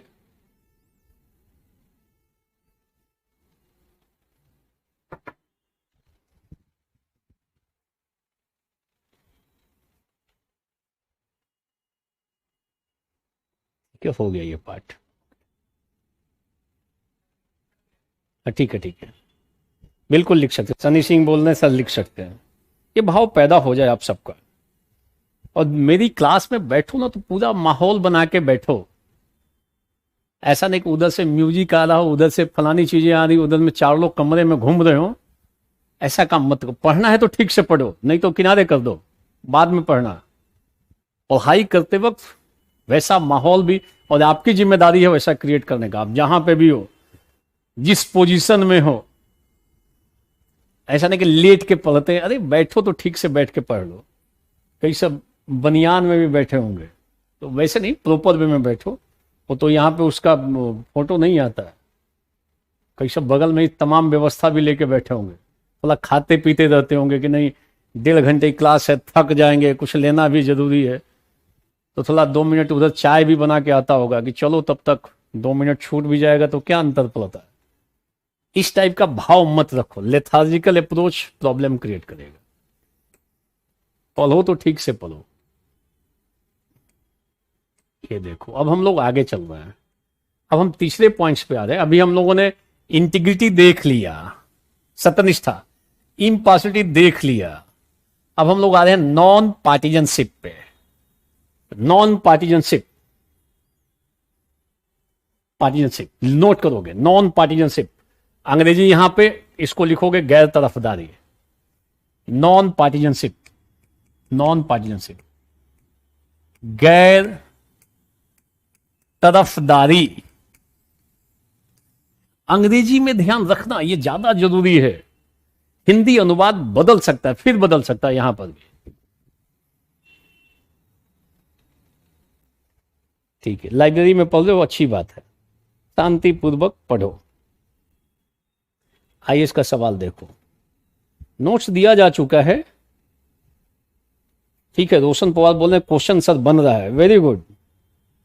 क्वेश्चन बनने लगे तो मन खुश हो जाएगा कि अगर आपकी इच्छा प्रबल है आईएएस बनने की और आईएएस का सवाल बनने लगे, कितना कॉन्फिडेंस आता है भीतर से कि अब मैं बना लूंगा, अब तो लिख लूंगा इसको। और जब मुझसे पढ़ लिए हो तो अगल बगल कोई 2.5 लाख वाला रिटर्न बैक हो दिल्ली से, फलाने मठाधीश से पढ़ के, तो उनको थोड़ा बहुत उनसे डिस्कशन कर लिया करो कि आओ भाई तुमसे डिस्कशन करना है। सीनियर हो तो रिक्वेस्ट करके डिस्कशन कर लो कि भाई ये जो इम्पार्शियलिटी है समझ में नहीं आ रहा है, जल आप बता दीजिए। तो पता चला कि हिंदी में उलझा हुआ है सामने वाला। पहले तो मिलके तो देखो, ये मत सोचो कि 2.5 लाख में पढ़ते तो अलग टाइप के लेवल पे पहुंच जाते और नीचे चले जाते। दिमाग में 4 साल 5 साल पुराना वीडियो देख रहे हैं सब, औसत दर्जे का, तो उनको ग्रिप में ले सकते हो, कोई कठिन काम नहीं है। ठीक है, मैं तो सीधी सीधे बोलता हूं कि आप टकरा के देखो, टकराना चाहिए थोड़ा बहुत, तो फिर कॉन्फिडेंस आता है कि मैंने 2.5 लाख वाले को ग्रिप में ले लिया, तो आपका कॉन्फिडेंस जंप करेगा। बिल्कुल, वो बढ़ाने के लिए करो काम। आपको पीछे नहीं हटना होगा, पढ़ के मगर टकराना। गैर तरफदारी, ध्यान देना, पहला लाइन, सिविल सेवा का एक महत्वपूर्ण बुनियादी मूल्य, बुनियादी मूल्य गैर तरफदारी है। पहला लाइन तो यही लिखेंगे, it's an important non partisanship is an important foundational values of civil services. देखो, एक लोक सेवक को, क्या मतलब है इसका, एक लोक सेवक को, पब्लिक सर्वेंट को किसी राजनीतिक दल, राजनीतिक नेता, ध्यान देना, नोट कर लो, पॉलिटिकल पार्टीज, पॉलिटिकल लीडर, अरे कौन जी है, इससे अंतर नहीं पड़ता है। रील देखो आप, ग्रिप में ले लोगे, जब मैंने बोल दिया सो बोल दिया, ध्यान रखना। उनको करके देखोगे तब समझ में आता है। विडंबना यह है कि जो व्यक्ति क्लास नहीं लेता हो, केवल रील और केवल सीमित हो, केवल और केवल वर्कशॉप तक, सफल होने के बाद ज्यादातर लोग अपना दिखाते हैं कि इन्हीं के चलते मैं आईएएस बना हूं। अब उसके पीछे का ग्राउंड क्या है मुझे समझ में नहीं आता, वो आप समझ लोगे कि कौन से पार्ट्स को सफल होने के बाद ये बताना चाहिए कि मैंने इतिहास इनसे पढ़ा, ज्योग्राफी इनसे पढ़ा, हमने ये पार्ट इनसे पढ़ा। सफल होने के बाद जो सफल छात्र, उनको इस तरीके से बताना चाहिए। तो जो व्यक्ति एक क्लास नहीं लेता हो सिंगल, सारा श्रेय, अलग ही स्थिति पैदा हो गई है। फिर गांव में बैठा हुआ व्यक्ति तो और अलग दिशा में सोचता है। तो आपको इन चीजों से ऊपर उठना पड़ेगा, यह ध्यान रखना। आप वास्तविकता की जानकारी नहीं आ पाती है। यहां संदर्भ को देखो आप, गैर तरफदारी सिविल सेवा का एक महत्वपूर्ण बुनियादी मूल्य है। An important foundational values for civil services. एक लोक सेवक को राजनीतिक दल, राजनीतिक नेता आदि की तरफदारी नहीं करनी चाहिए। तरफदारी लिखा हुआ है ना, गैर तरफदारी। इनको किसी राजनीतिक दल और नेता की तरफदारी या उनके सिद्धांतों की तरफदारी, उनके जो सिद्धांत हैं, उनकी जो नीतियां हैं, ऐसा नहीं कि उनकी नीतियों का प्रचार करने लगे, उसके पक्ष में बात करने लगे खुल के। तरफदारी नहीं करनी चाहिए। एक सिविल सेवक को, एक लोक सेवक को अपना काम गैर राजनीतिक ढंग से संपादित करना चाहिए, नॉन पॉलिटिकल मैनर में। An administrator should not support or should not favour any political party और पॉलिटिकल लीडर। यह है गैर तरफदारी। उसे राजनीतिक रूप से तटस्थ रहना चाहिए। पॉलिटिकल न्यूट्रलिटी की बात आ रही है, राजनीतिक रूप से तटस्थ होना चाहिए। जैसे, मतलब उदाहरण देकर बताओ, जैसे उसे किसी पॉलिटिकल पार्टी के लिए चंदा इकट्ठा नहीं करना चाहिए, उसे किसी पॉलिटिकल पार्टी के पक्ष या विपक्ष में प्रचार नहीं करना चाहिए, उसे राजनीतिक दलों की गतिविधियों में, उनके जो कार्यक्रम है, प्रोग्राम, उसमें सम्मिलित नहीं होना चाहिए। एक अधिकारी को, मान लो कोई पॉलिटिकल पार्टी है, वो अपना एक कार्यक्रम कर रही है, तो आप भी उस कार्यक्रम में सम्मिलित मत हो जाओ। सम्मिलित हो गए तो दिक्कत है आपके ऊपर। इसका मतलब आप तरफदारी कर रहे हो किसी पॉलिटिकल पार्टी की। अब पिछले इलेक्शन में शायद वहां के राजीव करके थे, राजीव कुमार करके कोई सीनियर मोस्ट ऑफिसर्स थे पश्चिम बंगाल में। ममता बनर्जी एक बार धरने पे बैठ गई, और वो शायद कलकत्ता पुलिस कमिश्नर थे, शायद आप कंफर्म कर लेना, पुलिस कमिश्नर थे वो भी पहुंच गए वहीं पे ही। नोटिस आ गया ऊपर से कि आप राजनीतिक दलों के धरने प्रदर्शन में कैसे शामिल हो सकते हैं। उनके ऊपर एक्शन हो गया, सीनियर मोस्ट पुलिस ऑफिसर। तो अगर राजनीतिक दल का धरना कोई चल रहा हो और उसमें कोई लोक सेवक, जो सिविल सर्वेंट है, वो पहुंच को भी शामिल हो जाए, सीधा एक्शन हो जाएगा। और चुनाव आयोग कभी भी चुनाव के समय उनको हमेशा ब्लैक लिस्ट करेगा कि चुनाव प्रक्रिया से आप बाहर रहो। देखो कैसे लिखोगे, लिखना सबसे बड़ी बात, समझ में भी आ जाए लिखने की स्थिति। कंटेंट लिखने में दिक्कत हो, प्रिंटेड नोट्स यहां भी थोड़ा थोड़ा लिखते रहना। गैर तरफदारी सिविल सेवा का एक महत्वपूर्ण बुनियादी मूल्य। बोल लो सारे लोग, बोला जा सकता है। दूसरा लाइन, एक लोक सेवक को राजनीतिक दल और राजनीतिक नेताओं की तरफदारी नहीं करनी चाहिए। जैसे उसे किसी राजनीतिक पार्टी के लिए चंदा इकट्ठा नहीं करना चाहिए, उसे राजनीतिक कार्यक्रमों में, राजनीतिक दलों की गतिविधियों में भाग नहीं लेना चाहिए। He should not participate in any political parties programmes. ऐसा नहीं कि राजनीतिक दल की गतिविधि भी उसमें शामिल हो जाए। उसे अपना काम नॉन पॉलिटिकल वे में, गैर राजनीतिक ढंग से संपादित करना चाहिए। 6-7 लाइन हो गया, गेम हो गया यहीं पे। बोलो, लिख सकते हो सारे लोग, बोलो। Is it clear? Non पार्टिजनशिप,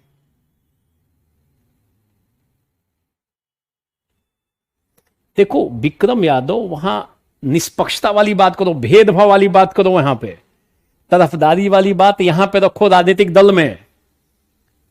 non पार्टिजनशिप ये यहां पे रखो, राजनीतिक दल या नेता या उनके कार्यक्रम के पक्ष या विपक्ष में कोई विशेष गतिविधि नहीं करनी चाहिए। और अमीर गरीब वाले में भेदभाव रखो, निष्पक्ष रहना चाहिए, भेदभाव नहीं करना चाहिए अमीर और गरीब में। It should be clear. तो गैर तरफदारी को कहोगे एक लोक सेवक को या एक सिविल सर्वेंट को राजनीतिक रूप से तटस्थ आचरण करना चाहिए, राजनीतिक तटस्थता का पालन करना चाहिए, पॉलिटिकल न्यूट्रलिटी रखनी चाहिए। ध्यान देना। Is it clear?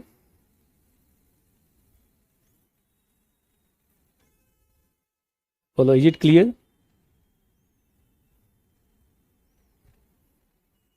हाँ, किसी पार्टी को सपोर्ट या किसी पार्टी का विरोध नहीं करना चाहिए।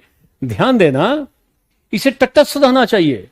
क्योंकि मान लो आज कोई एक पार्टी सत्ता में है, कल कोई दूसरी पार्टी सत्ता में आ सकती है, तो इसको अधिकारी को तो इनके साथ भी काम करना है, इनके साथ भी काम करना है, उसे तो तटस्थ रहना चाहिए।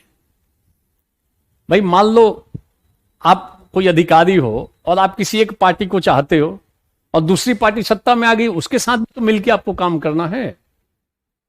आप पॉलिटिकल पार्टी के लीडर तो नहीं हो ना, नहीं तो छोड़ दो अधिकारी पद और जाके चुनाव लड़ जाओ पॉलिटिकल पार्टी से। कई लोग ये काम करते हैं, कई लोग छोड़ के चले जाते हैं, अधिकारी हैं छोड़ता है और जाके चुनाव लड़के फिर वो संसद में या विधानमंडल में चले जाते हैं।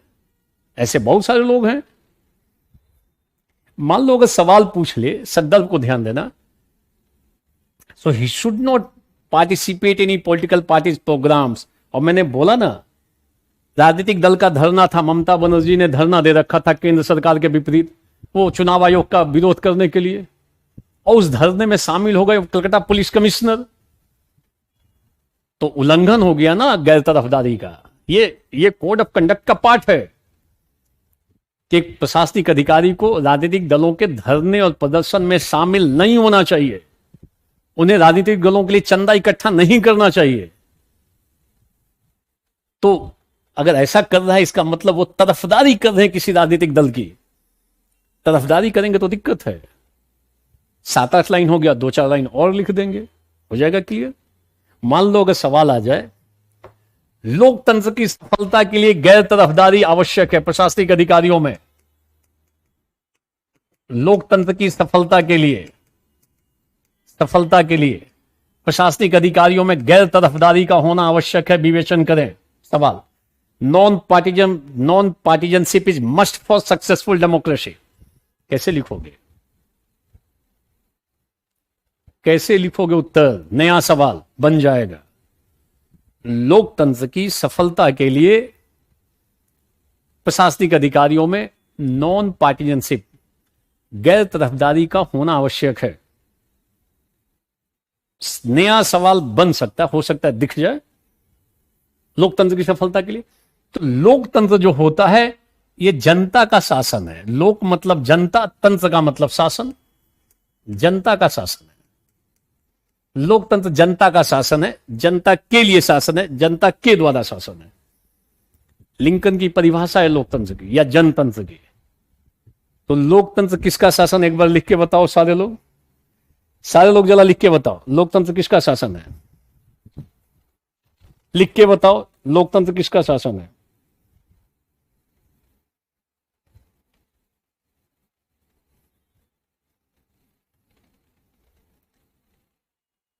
अनिल कुमार बोल रहे हैं निष्पक्षता और गैर तरफदारी में अंतर समझ में। अभी बता देते हैं, पहले ये बताओ लोकतंत्र किसका शासन है? जनता का शासन है, बिल्कुल सही।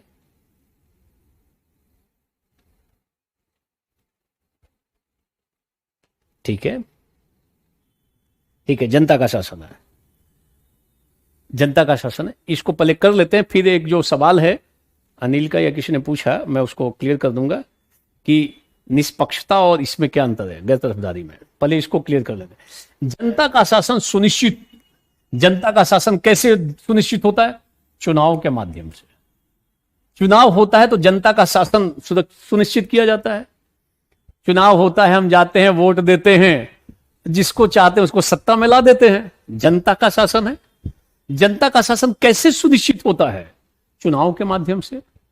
चुनाव कराने की जिम्मेदारी, चुनाव कैसा होना चाहिए?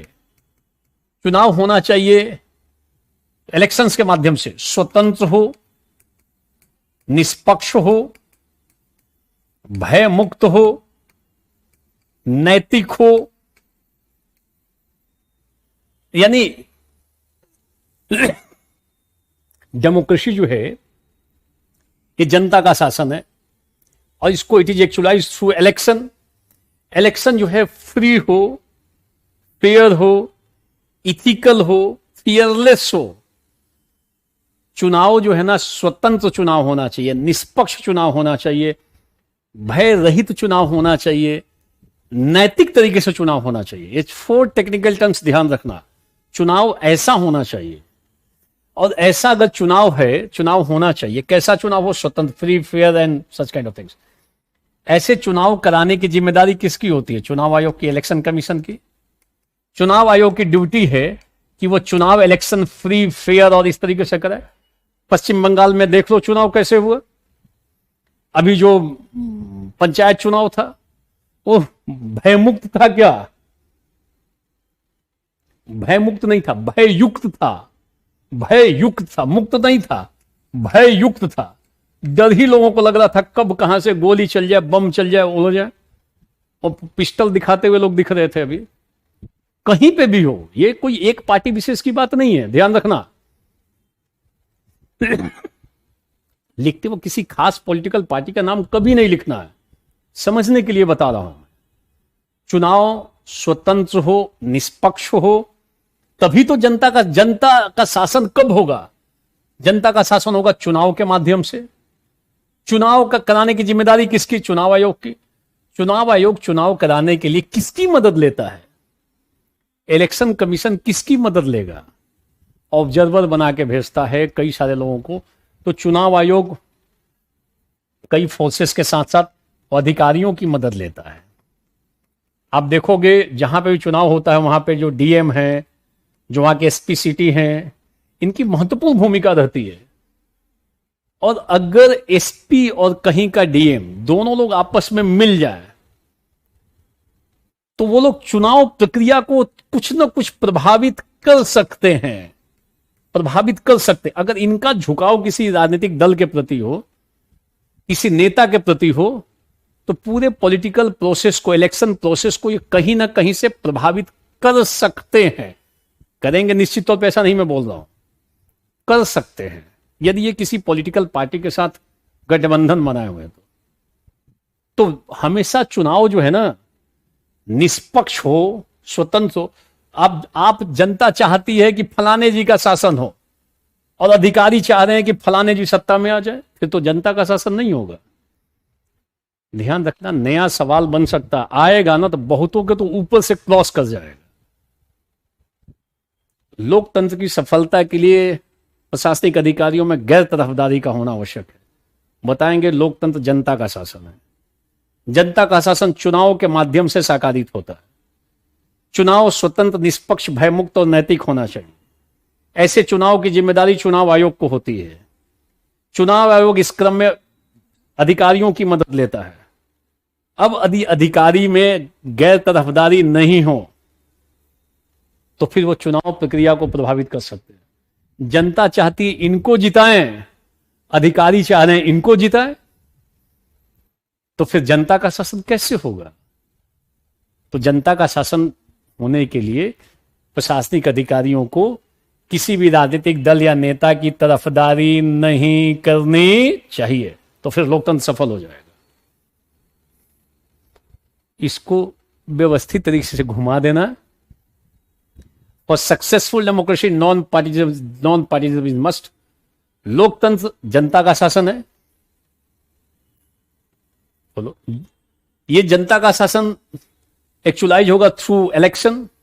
Election must be free, fair, ethical and fearless. इसकी रिस्पॉन्सिबिलिटी किसकी है? चुनाव आयोग की, election commission. In this process election commission takes help of administrators, bureaucrats. So अगर इनके भीतर नॉन पार्टिसिपेटिव नहीं हो तो इट इज पॉसिबल कि वो उसको इन्फ्लुएंस कर दें इलेक्शन प्रोसेस को। So for successful democracy impartiality is must. ये ध्यान रखना। Is it clear? बिल्कुल आप सबके ऊपर लागू होता है। हम और आप फ्री हैं, अभी खुल के मंच से बोल सकते हैं कि अरे फलाने पार्टी को वोट दो। किसी पार्टी का कार्यक्रम हो रहा है उसमें भाग ले सकते हैं। हम किसी राजनीतिक संगठन जो है, हर एक पार्टी का कुछ संगठन है, उस संगठन की गतिविधियों में भाग ले सकते हैं। परंतु यदि आप बन गए अधिकारी तो फिर नहीं।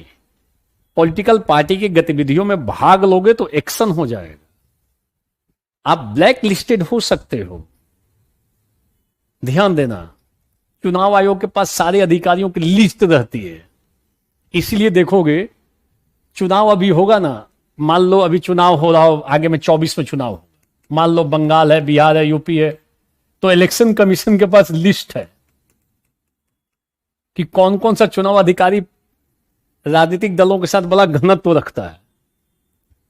जब इलेक्शन होगा तो कहेगा कि आप हटके कुछ दिन विश्राम कर लीजिए। उनको इलेक्शन प्रोसेस से हटाकर बाहर किया जाता है कि आप नहीं तो रहेंगे तो प्रभावित कर देंगे इलेक्शन को। तो वैसे लोगों को चुनाव प्रक्रिया से बाहर रखा जाता है। पिछली बार ममता बनर्जी जो टीएमसी की हेड हैं, वो चुनाव आयोग के साथ ही टकरा गई कि ये जानबूझ के हस्तक्षेप कर रहे हैं, यहां पे तंग कर रहे हैं प्रशासन को। और इलेक्शन कमीशन का कहना था कि यहां कई अधिकारी ऐसे हैं जो टीएमसी के कार्यकर्ता के रूप में काम करते हैं। आक्षेप, सच्चाई क्या वो अलग बात। तो चुनाव आयोग ने कई अधिकारियों को चुनाव प्रक्रिया से बाहर कर दिया। ममता बनर्जी ने खूब इस पे चुनाव आयोग पे आक्षेप लगाया, खूब खरी खोटी सुनाई।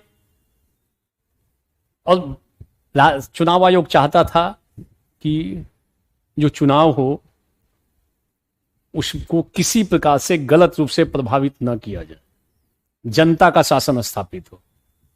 तो ये सारी बातें खूब आराम से लिख सकते हो, बढ़िया तरीके से लिख सकते हो, बेहतरीन नंबर पा सकते हो। थॉट तो क्लियर रहे। जनता का शासन, चुनाव ऐसा होना चाहिए। जिम्मेदारी चुनाव आयोग की, मदद लेता अधिकारियों की। अधिकारी को राजनीतिक दल और नेताओं के प्रति तरफदारी नहीं करनी चाहिए। That's all. Is it clear? देखो, आप किसी पॉलिटिकल पार्टी को वोट दे सकते हो। अगर मान लो आप एसपी हो तो आपका झुकाव किसी पार्टी के साथ जाके वोट दे दो, परंतु आप माइक पकड़ के प्रचार कि मैं फलाना एसपी हूं, मैंने इस पार्टी को वोट दिया है, आप भी वोट दीजिए, ऐसा बोलोगे तो सस्पेंड। हम और आप बोल सकते हैं मंच पे चल के कि मैंने इस पार्टी को दिया, आप भी दे दो, कोई दिक्कत नहीं है, क्योंकि हम और आप अभी किसी सार्वजनिक पद पे नहीं बैठे हैं। ध्यान देना, प्रशासनिक अधिकारियों को अपना काम गैर राजनीतिक ढंग से करना चाहिए, नॉन पॉलिटिकल वे में करना चाहिए। ध्यान देना। Is it clear? बोलो। अब देखो, कभी जब चुनाव होगा तो चुनाव में कई बार सत्ता परिवर्तन हो जाता है, चेंज हो जाती है पार्टी। तो जब सत्ता परिवर्तन हो, ये परिवर्तन अच्छे से हो, शांतिपूर्वक तरीके से हो, पीसफुल तरीके से हो, इसकी जिम्मेदारी किसकी है? अधिकारियों की है। अधिकारी ही तो लगे रहते हैं, सारी व्यवस्था करते हैं। नेताजी तो जाके वहां शपथ ग्रहण कर लेते हैं, वहां के डीएम सारी व्यवस्था को करेंगे, एसपी सिटी लगे रहेंगे कि आज भाई शपथ ग्रहण समारोह है। वो पार्टी हट गई, दूसरी पार्टी आ गई, और ये खुद ही अगर मिले हो किसी के साथ तो ये सत्ता परिवर्तन शांतिपूर्वक नहीं होगा, कठिनाई पैदा कर सकते हैं। कहते मेरा वाला नेता तो जा रहा है, ठीक नहीं है, कुछ अड़चन पैदा कर सकते हैं। इसके लिए जरूरी है कि प्रशासनिक अधिकारियों में गैर तरफदारी हो, ताकि सत्ता परिवर्तन भी करना हो शांतिपूर्ण तरीके से हो, व्यवस्थित तरीके से हो। It should be clear.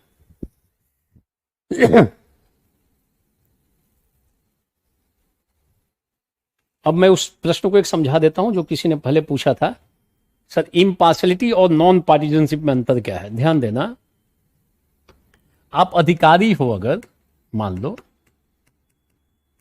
तो दो पक्ष है। आम जनता के साथ, आम जनता जो पब्लिक है, आम जनता के साथ किसी प्रकार का भेदभाव मत करो, भेदभाव नहीं, ये इम्पार्शियलिटी है।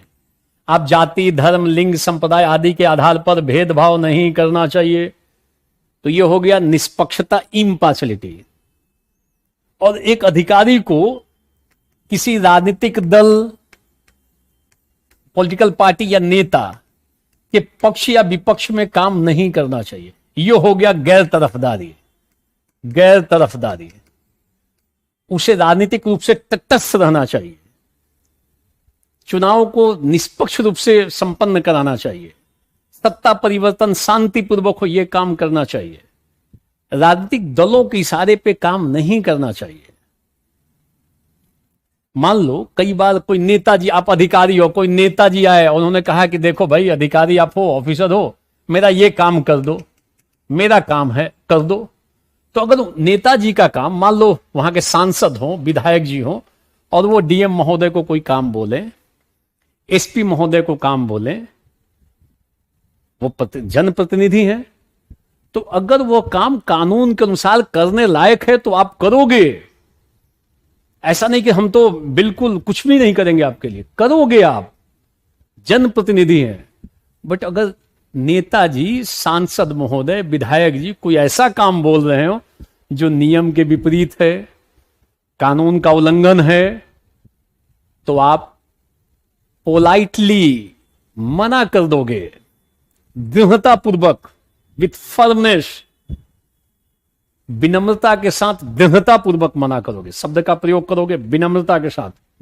ऐसा नहीं कि एकदम गुस्से में लाल पीले हो जाओगे, कहोगे कि ये काम मैं नहीं कर सकता हूं, और फिर समझा दोगे अगर ये काम करेंगे तो इस कानून का, इस कानून का, इस कानून का उल्लंघन होगा। कारण बता दोगे, you will explain the cause why you are not going to perform that action.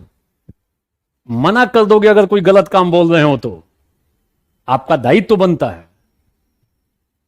एक प्रशासनिक अधिकारी को अगर पॉलिटिकल पार्टी के द्वारा कुछ कहा जा रहा हो और वो नियम और कानून के अकॉर्डिंगली है, so you have to do this, करो, उसको क्या दिक्कत है। परंतु अगर गलत काम बोला जा रहा है तो नहीं करना। राजनीतिक अधिकारी को यह काम नहीं करना चाहिए। तो देखो, ये हो गया इम्पार्शियलिटी कि आम जनता के साथ जाति, धर्म, लिंग आधारित के आधार पर भेदभाव मत करो। आपको भेदभाव रहित होना चाहिए और एक अधिकारी को राजनीतिक दल और नेता की तरफदारी नहीं करनी चाहिए, गैर तरफदारी होनी चाहिए। चंदा नहीं देना चाहिए, राजनीतिक गतिविधियों में भाग नहीं लेना चाहिए, राजनीतिक दल का प्रचार नहीं करना चाहिए। क्या दिक्कत है इसमें? बोलो, इज इट क्लियर? जो पीछे एक सवाल पूछा था उन किसी,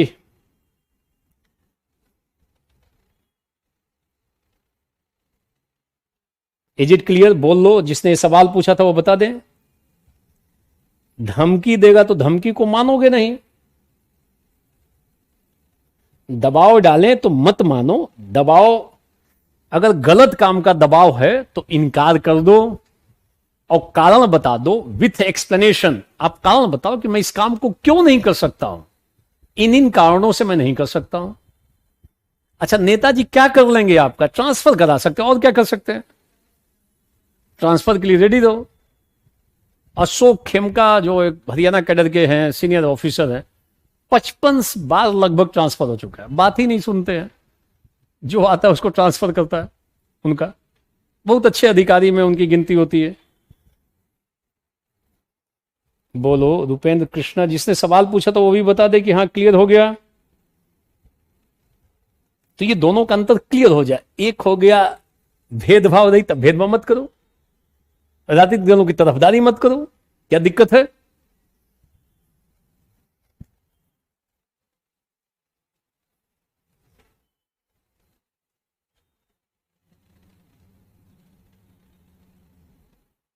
अब नीतीश कुमार ये सब लिखना नहीं है कि नेताजी का काम नहीं किया तो उन्हें बम से क्या कर दिया गया, वो लिखना नहीं है। आपको जो लिखना है वो मैं बता रहा हूं, यही लिख के बन जाओगे। देखो ये सब पाठ है ना, एक बार डर जाओगे तो हमेशा दीपाली काम करना पड़ेगा उनके हित में। एक बार गलत कर दोगे, अगली बार फिर गलत कराएगा, फिर गलत कराएगा। पता चल गया ना आपकी कमजोरी, तो फिर तो लगातार आपको गलत ही काम करना पड़ेगा।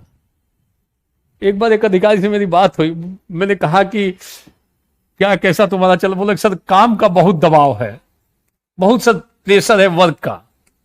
मैंने कहा ये तो बहुत अच्छी बात है, तुम्हारे ऊपर इतना प्रेशर है। तो बोला कि सर सही काम का दबाव नहीं, गलत काम करने का दबाव है। अधिकारियों पे गलत काम करने का दबाव रहता है, राजनीतिक हस्तक्षेप है। कई बार तो छुटभइये नेता भी आके धमका देते हैं डीएम साहब को कि मेरा काम नहीं करेंगे ट्रांसफर करा देंगे। फिर डीएम महोदय भी अपने अकॉर्डिंगली टैकल करते हैं, ऐसी समस्याएं आती हैं। स्पेशली जहां किसी एक क्षेत्र विशेष का या दल विशेष का दबदबा हो, वहां पे तो आपको सतर्क रहना पड़ता है। पता चलता है कि आपको जो पानी पिलाने वाला ऑफिस में वो भी मेंबर है किसी पॉलिटिकल पार्टी का, तो कई बार वो भी थोड़े बहुत चीजों को, वो भी रौब में रहता है, तो आप सीनियर अधिकारी उसके साथ भी ठीक से बात करना पड़ता है।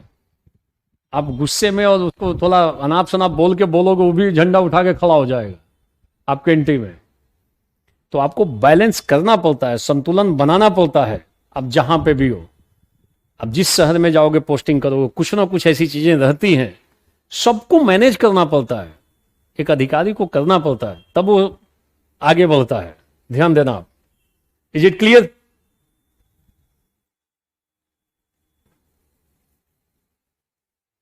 सारे लोग बोलो, is it clear? Rakesh Kumar Manjhi बोले सीसीटीवी लगा लेना सीसीटीवी अपने बटन में ही लगा लेना, बाहर में सीसीटीवी क्यों लगाओगे?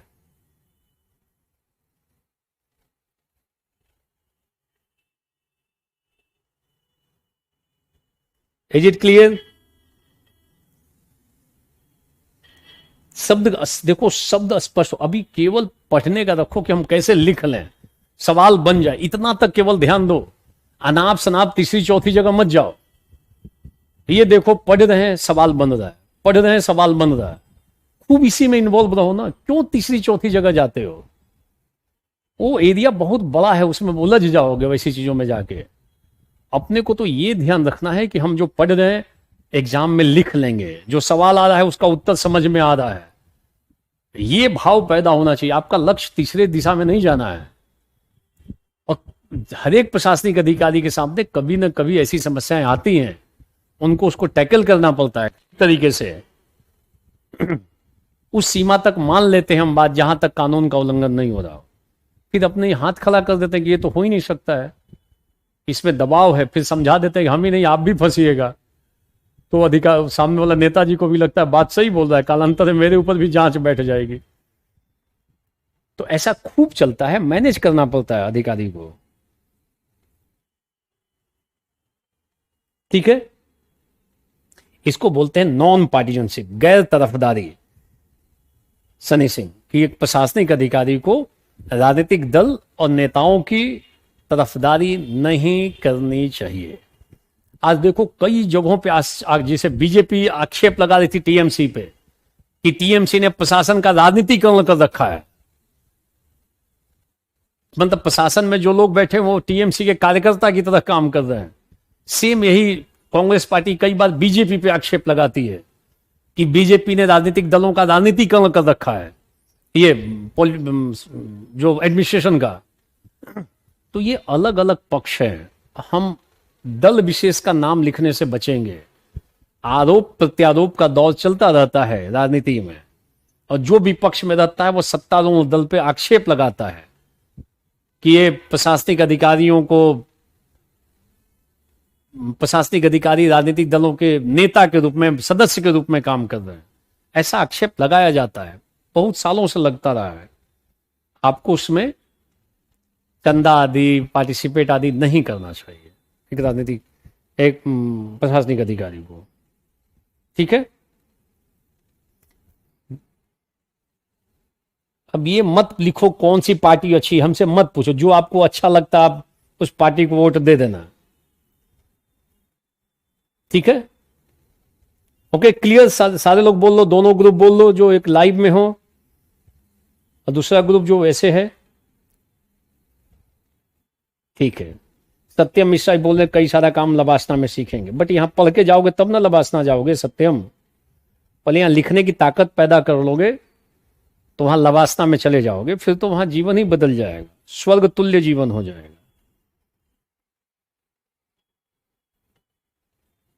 ठीक है, इज इट क्लियर? बोलो सारे लोग, क्लियर है? फिर आगे बढ़ेंगे। तो ध्यान रखना, अगर आप नियम और कानून के दायरे में रहकर, नियम और कानून के दायरे में रहकर किसी राजनीतिक नेता की बात को मानते हैं और काम करते हैं, तो वो गैर तरफदारी का उल्लंघन नहीं होगा। ऐसा नहीं कि हम नेताजी की बात ही नहीं मानेंगे, उनकी बात को वहां तक मानेंगे जितना नियम और कानून सपोर्ट कर रहा। अगर नेताजी इसका उल्लंघन करके कोई काम करने की बात बोल रहे हो तो हम विनम्रता से, ध्यान रखना, विनम्रता से, दृढ़ता पूर्वक, पोलाइटली बट एकदम फर्मनेस के साथ मना कर देंगे कि ये काम नहीं कर सकते हैं। और क्यों नहीं कर सकते, कारण का उल्लेख कर देंगे, एक्सप्लेन कर देंगे, why I can't do this work. हम आपकी बात को क्यों नहीं मान सकते, क्यों मैं ये काम नहीं कर सकता, कारण बता दो। नेताजी को भी लग जाएगा कि अरे इसमें तो बहुत पेच है, ये काम तो हो ही नहीं सकता है। हो गया काम, यही लिखना है आपको। Is it clear? अब देखो, जो इसमें प्रशासन में गैर तरफदारी को बढ़ाने के लिए कई उपाय किए गए हैं। उसमें कुछ आर्टिकल्स में है 311 आदि, इसको बचाने के लिए प्रशासन को कि ये लोग गैर तरफदारी पूर्वक आचरण करें। गैर तरफदारी तो एक बार पीछे तरफदारी, एक बार सुप्रीम कोर्ट ने यह कहा है, सुप्रीम कोर्ट ने, कि एक सिविल सेवा बोर्ड बनाई जाए और वो बोर्ड ही अधिकारियों का, प्रशासनिक अधिकारियों का तबादला आदि करे। तबादला अभी के समय में सत्ता पक्ष के पास यह ताकत रहती है कि जिस प्रशासनिक अधिकारी को इधर से उधर भेजना है, कहीं पे भेज सकता है। कई बार निलंबित भी कर देता है, छोटी सी बात पे निलंबित, सस्पेंड कर देते हैं वो। तो राजनीतिक दलों के पास दो हथियार हैं जिनके माध्यम से वो प्रशासन का राजनीतिकरण करते हैं, अधिकारियों को बाध्य करते हैं कि मेरे कहने पे काम करो, नहीं तो फंसोगे। तो उनके पास दो ऐसे टूल्स हैं, दे हैव टू टूल्स, हथियार हैं। एक है स्थानांतरण, तबादला, नहीं बात मानोगे लो तबादला कर देते हैं, या तो बात मान लो, ट्रांसफर। और दूसरा है सस्पेंशन, निलंबन, उनको सस्पेंड कर देंगे, छोटी छोटी बात पे सस्पेंड कर देंगे। कोई बात हुई, कहीं गड़बड़ी हुई, लगता है कि अपनी पार्टी को ही तो यही थोड़ा सस्पेंड, उनके ऊपर कार्रवाई। तो प्रशासनिक अधिकारी को भी लगता है कि यार अभी 1 साल हुआ, फिर ट्रांसफर कर दिया इन्होंने, फिर ट्रांसफर कर दिया। अब मान लो आपका हर एक साल के बाद ट्रांसफर हो जाए तो आपके जीवन पे कितना असर जाएगा।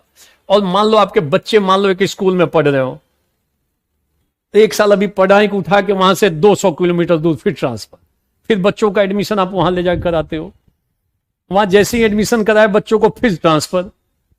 तो बच्चों की पढ़ाई लिखाई सब प्रभावित हो जाती है। फिर प्रशासनिक अधिकारी भी थोड़ा बहुत तालमेल करता है, ठीक है कुछ मान लेंगे बात, वो सत्तारूढ़ दल के साथ अपना ठीक ठीक बैलेंस बना लेते हैं, बैलेंस। नहीं तो भारी कठिनाई होती है। और कई अधिकारी इतने जिद्दी है ना, हमेशा रेडी रहते हैं, कहते कि ठीक है तुम जब चाहो भेजो, वो पता लगा 2 घंटे में ट्रक में सामान डालेंगे, चले जाएंगे दूसरी जगह, बोलो कहां जाना है। वो रेडी रहते हैं, सामान इतना कम रखते हैं कि रेडी टू ट्रांसफर, बात नहीं मानेंगे मगर गलत। भले जिद्दी टाइप के कई सारे होते हैं, मानसिक रूप से तैयार है, जहां भेजोगे वहीं जाएंगे और वहीं पे वही काम करेंगे जो नियम और कानून के अनुसार हो।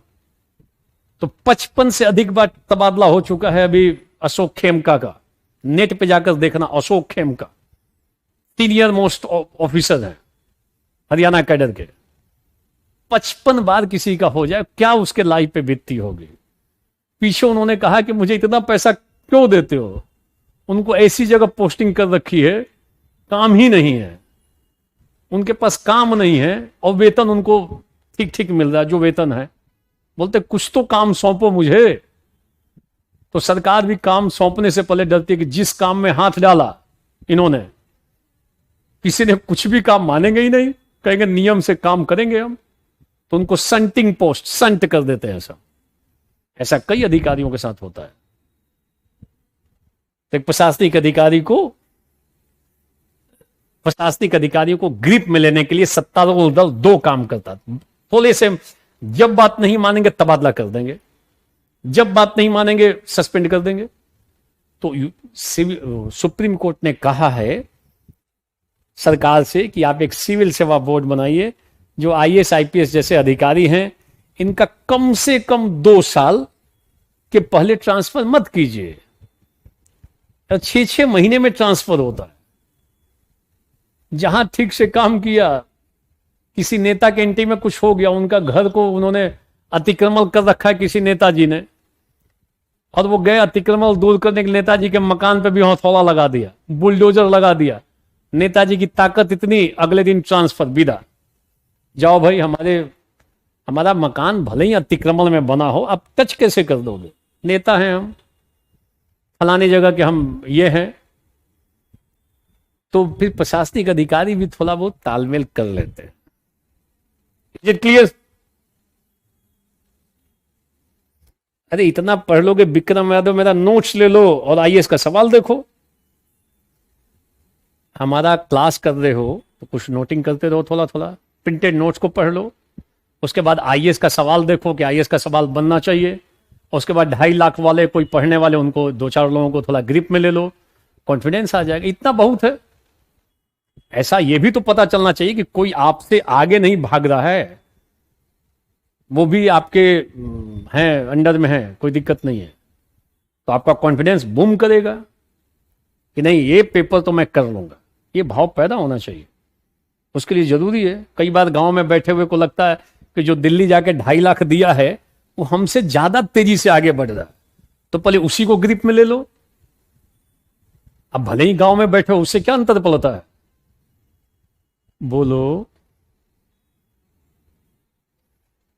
बोलो सारे लोग। Is it clear?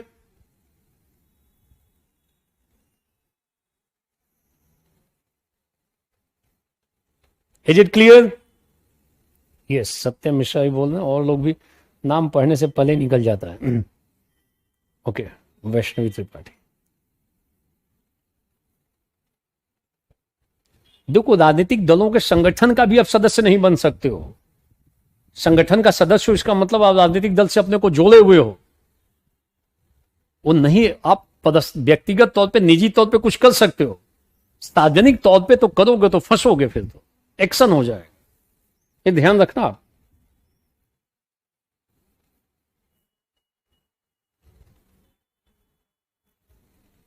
दोनों जरूरी है। सिविल सेवक को कानून का भी ध्यान रखना है और जनहित का भी ध्यान रखना है।